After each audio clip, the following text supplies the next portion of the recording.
오늘 하나님께서 우리에게 주신 말씀은 시편 63편입니다. 1절부터 11절까지 교독하고 마지막 절 같이 읽도록 합니다. 하나님이여, 주는 나의 하나님이시라. 내가 간절히 주를 찾되 물이 없어 마르고 황폐한 땅에서 내 영혼이 주를 갈망하며 내 육체가 주를 앙모하나이다.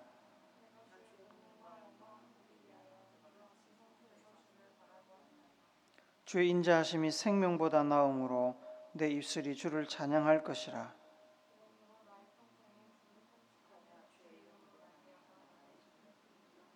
골수와 기름진 것을 먹음과 같이 내 영혼이 만족할 것이라. 나의 입이 기쁜 입술로 주를 찬송하되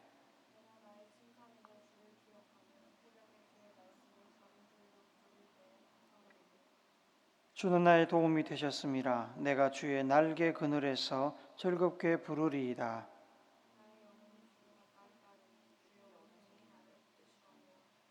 나의 영혼을 찾아 멸하려 하는 자들은 땅 깊은 곳에 들어가며, 함께 읽습니다. 왕은 하나님을 즐거워하리니 주께 맹세한 자마다 자랑할 것이나 거짓말하는 자의 입은 막으리로다. 아멘. 예수전도단 문희곤 목사님 글을 소개합니다. 하나님은 우리 입에 어떤 노래가 있는지에 대해 큰 관심을 가지신다. 그러면서 그 노래가 무엇을 말하는지 유심히 들으신다.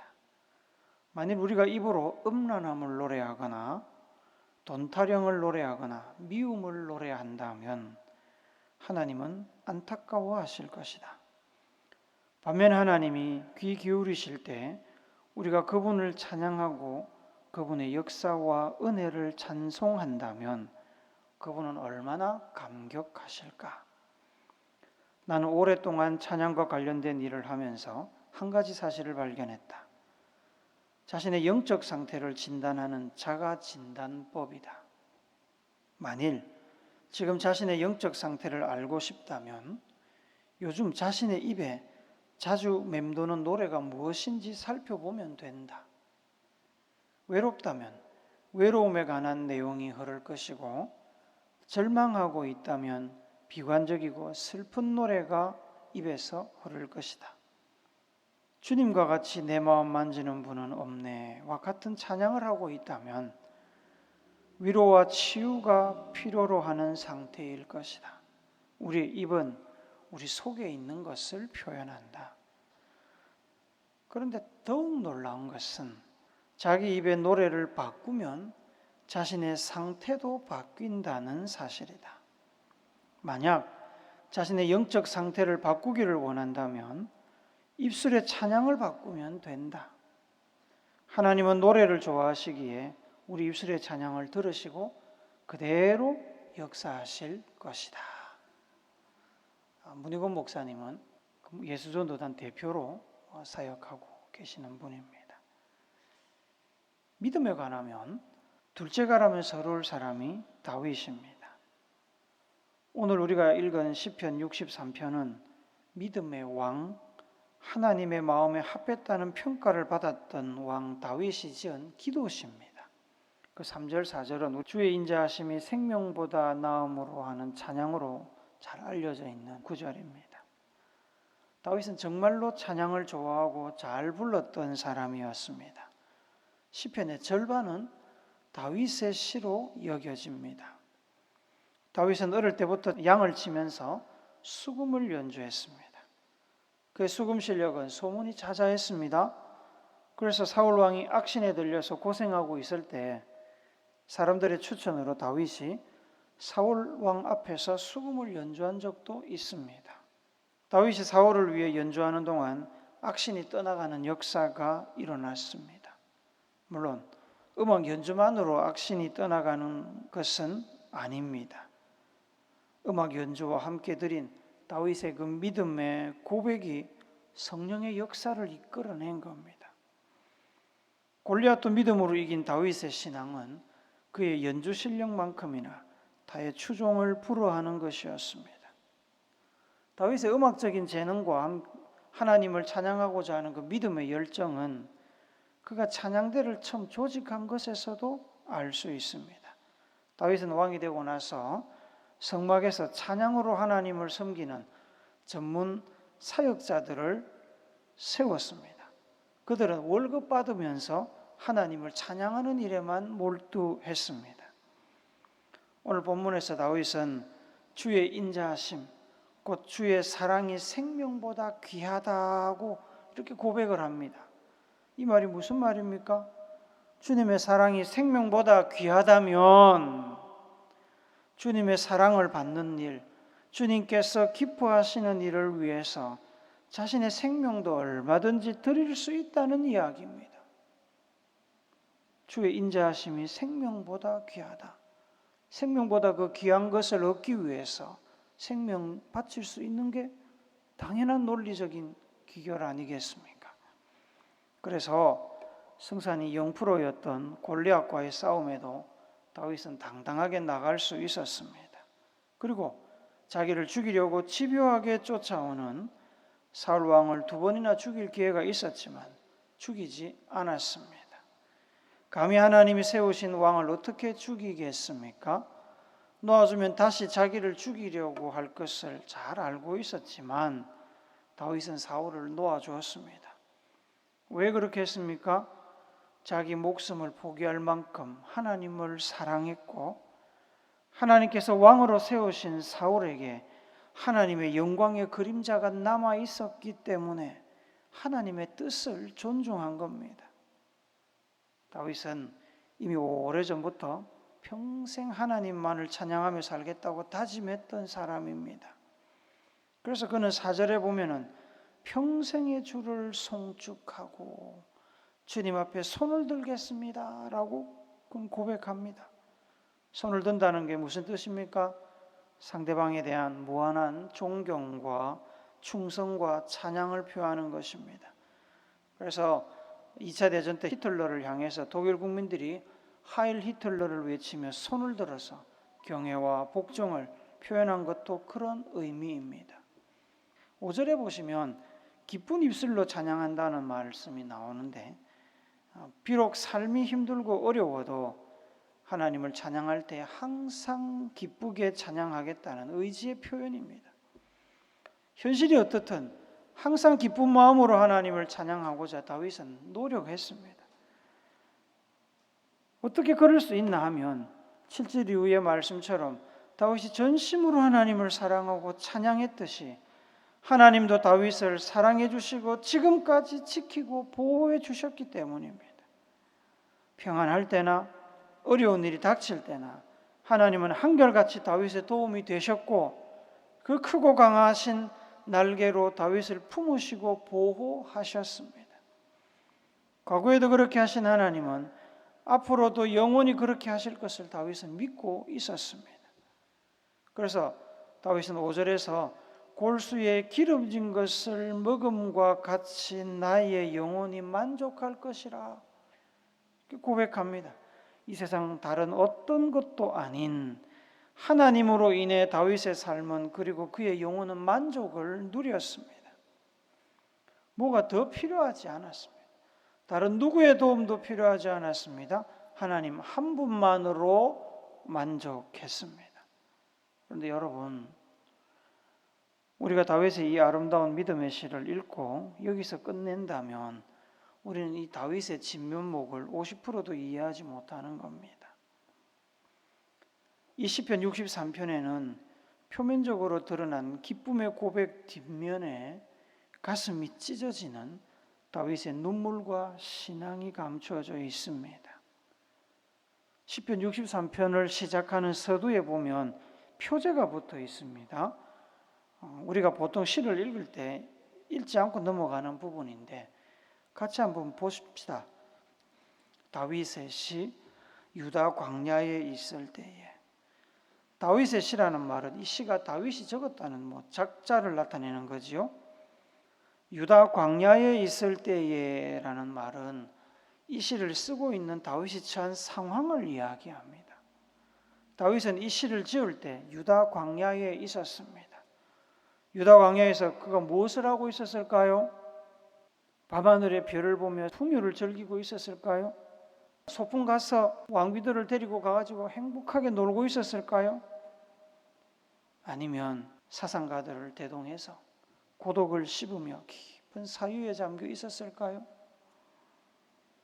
정설은 없습니다만 많은 학자들이 사무엘상 22장의 상황 가운데에 다윗이 이 시를 적었을 거라고 추론합니다.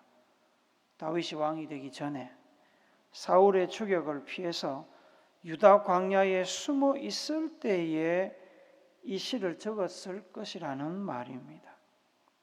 그렇다면 다윗의 당시 상황이 기쁘게 노래 부르면서 즐겁게 찬양할 수 있는 상황이 아니었습니다.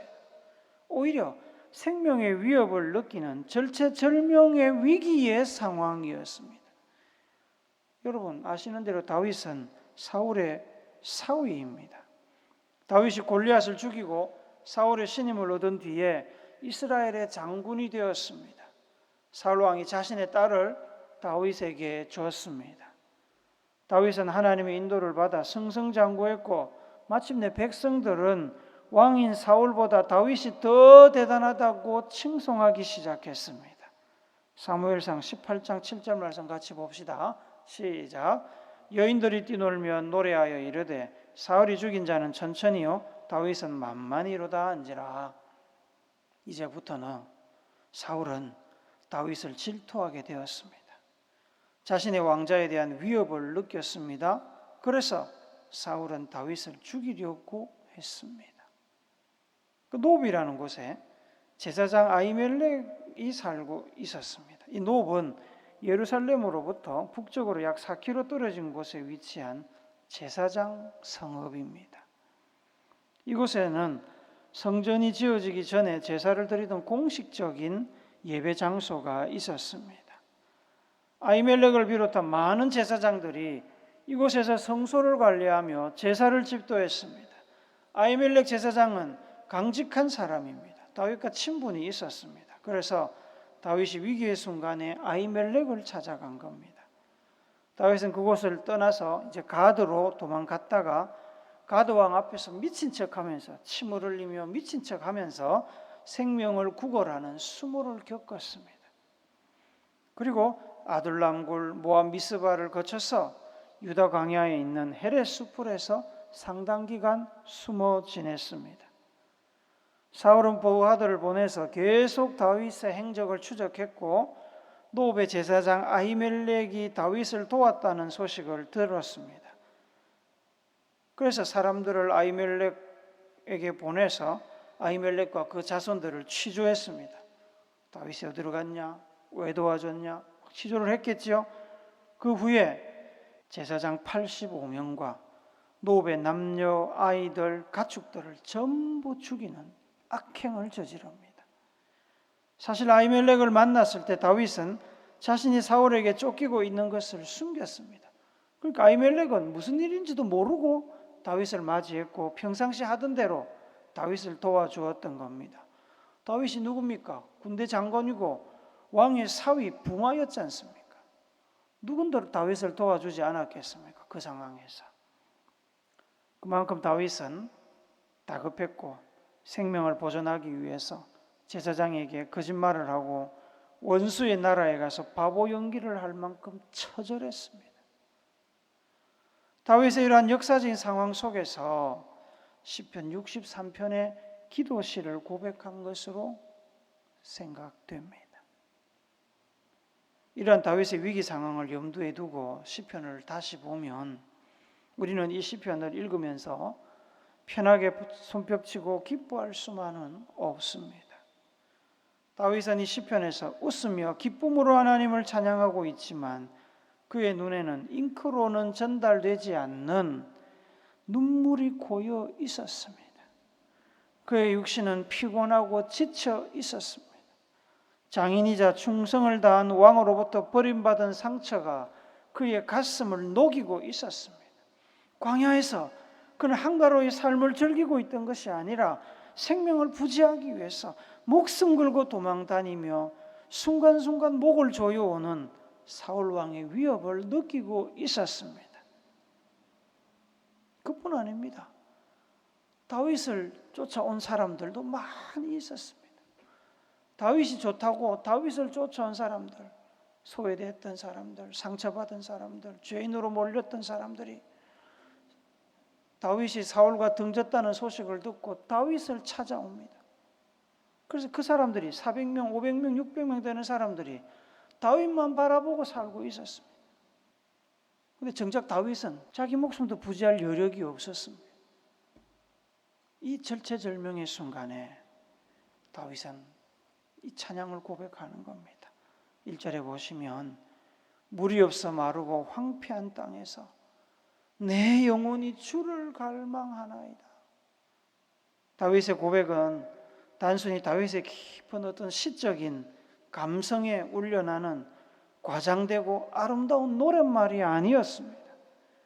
이 고백은 말 그대로 광야 한가운데서 사울왕에게 쫓기며 죽음의 공포에 시달리고 음식도 제대로 먹지 못하고 물도 제대로 마시지 못하고 지치고 탈진해서 도움 구할 곳이라고는 오직 하나님밖에 없기 때문에 눈물 콧물을 쏟으며 하나님의 도움을 구하고 있는 불쌍한 다윗이 자신의 형편을 있는 그대로 묘사하는 겁니다. 2절 말씀 같이 봅시다. 시작. 내가 주의 권능과 영광을 보기 위하여 이와 같이 성소에서 주를 바라보나이다. 아마도 이 구절은 다윗이 노베에 있는 아비멜렉을 찾아가서 하나님의 성소에 들어갔을 때를 묘사한 것으로 생각이 됩니다. 하나님을 사랑했던 다윗은 노베 성소에서 아비멜렉에게 부탁하면서 하나님의 뜻을 구했을 겁니다. 그도 그 성소 밖에서 하나님께 엎드려 부르짖었을 겁니다. 지금까지 하나님께서 그렇게 하셨던 것처럼 하나님의 영광과 권능의 팔이 자기를 보호해 달라고 어디서부터 꼬였는지는 모르지만 상황을 해결해 주시고 생명을 건져 달라고 하나님께 간절히 기도했을 것입니다. 구원에 대한 간구와 함께 다윗은 하나님께 자신의 무죄와 억울함도 호소하지 않았겠습니까? 당연히 했겠죠. 왜 그러지 않았겠습니까? 자신이 지금 겪고 있는 일을 그는 이해할 수가 없었습니다. 다윗이 한 일이라고는 하나님이 주시는 은혜를 따라서 열심히 적군들을 무찌르고 왕인 사울을 충성스럽게 모신 일밖에 없었습니다. 그런데 돌아온 것은 다윗의 질투와 그의 창과 칼 그리고 생명의 위협이었습니다. 얼마나 억울하겠습니까? 사람이요 억울함에 그 사무쳐서 잠을 못 잡니다. 여러분들은 뭐 크게 억울한 일 당한 일 없으시지만 뉴스나 이 TV를 보면은 재산을 사기당하고 억울하게 맞고 고생하는 사람들이 많지 않습니까? 그런 억울한 일이 정말로 닥치면 서러워서 억울해서 분해서 잠을 못 잡니다. 다윗도 그랬습니다. 6절도 한번 다시 읽어봅시다. 시작. 내가 나의 침상에서 주를 기억하며 새벽에 주의 말씀을 작은 소리로 읊조릴 때에 하오리니. 다윗이 억울함과 두려움에 잠을 자지 못하고 침상에 앉아서도 하나님을 향해서 기도했다고 합니다. 마음을 다스리고 하나님께 자신의 삶을 온전히 맡기기 위해서 새벽이 되도록 하나님의 말씀을 되새기며 눈물로 밤을 새웠습니다. 이것은 억울한 일을 당하도록 내버려 두시는 하나님에 대한 원망, 분노는 아니었습니다. 여기서 다윗의 신앙의 위대함이 나옵니다. 죽을 고비를 넘기며 인생의 가장 밑바닥에 떨어져 있었지만 그는 하나님을 원망하거나 불평하며 하나님으로부터 등을 돌리지 않았습니다. 하나님이 어디 있어 도대체? 무죄한 내가 이 자리에 떨어지도록 내버려 두지 않았겠지. 하나님이 있으면. 교회 갔더니 되는 일이 없네. 나쁜 일만 생기네. 전에 그 말씀 한번 드린 것 같습니다. 동해에 있을 때 그 한 아주머니가 교회를 등록했는데 한 달 만에 남편 배에서 불이 나버린 거예요. 그래서 그 남편이 부인이 교회를 가서 부정 타서 배에 불이 났다고 교회를 못 가게 막은 적이 있었습니다. 부인 입장에서도 얼마나 답답하겠습니까? 결심하고 교회를 나왔는데 한 달 만에 전 재산인 배에서 불이 나버렸어요. 그런 상황이 닥치면 누군들 하나님을 원망하지 않겠습니까? 하나님이 있다면 어떻게 이럴 수가 있나? 그렇지만 다윗은 오히려 하나님께 자신의 처지를 호소하며 기도하다가 하나님이 부어주신 은혜를 경험합니다. 다윗은 하나님께서 과거에 자기를 위해서 하셨던 일들을 떠올렸습니다. 그리고 지금 겪고 있는 상황도 과거에 그랬던 것처럼 하나님께서 잘 극복하게 하실 것을 확신했습니다. 그래서 여러분 8절부터 10절 말씀과 같은 고백을 다윗은 인생의 가장 밑바닥에서 하나님 앞에 드릴 수 있는 겁니다. 8절부터 10절 우리 같이 읽어봅시다. 시작. 나의 영혼이 주를 가까이 따르니 주의 오른손이 나를 붙드시거니와 나의 영혼을 찾아 멸하려 하는 그들은 땅 깊은 곳에 들어가며 칼의 세력에 넘어져 승냥이의 먹이가 되리이다. 하나님께서 다윗을 죽이고자 하는 적들을 막아주실 것이다. 이기게 해주실 것이다. 그는 이렇게 확신하면서 지금 이야기합니다. 어떤 상황에 승리해가지고 다 전쟁 끝나고 왕이 된 그때 한 얘기가 아닙니다. 어디서 했다고요? 유다 광야에서 사울이 보낸 군인들을 피해서 도망 다니면서 그 고난 중에 인생의 가장 밑바닥에서 하나님 앞에 드렸던 고백입니다. 여기까지 생각에 도달하니까 다윗은 자신이 인생의 밑바닥에 있지만 자신을 구원하실 하나님을 찬양하지 않을 수 없었습니다. 그래서 3절, 4절, 5절과 같은 찬양을 앞에서 올려드린 겁니다. 세번역 성경으로 우리 3, 4, 5절을 같이 한번 읽습니다. 시작. 주님의 한결같은 사랑이 생명보다 더 소중하기에 내 입술로 주님께 영광을 돌립니다. 이 생명 다하도록 주님을 찬양하렵니다.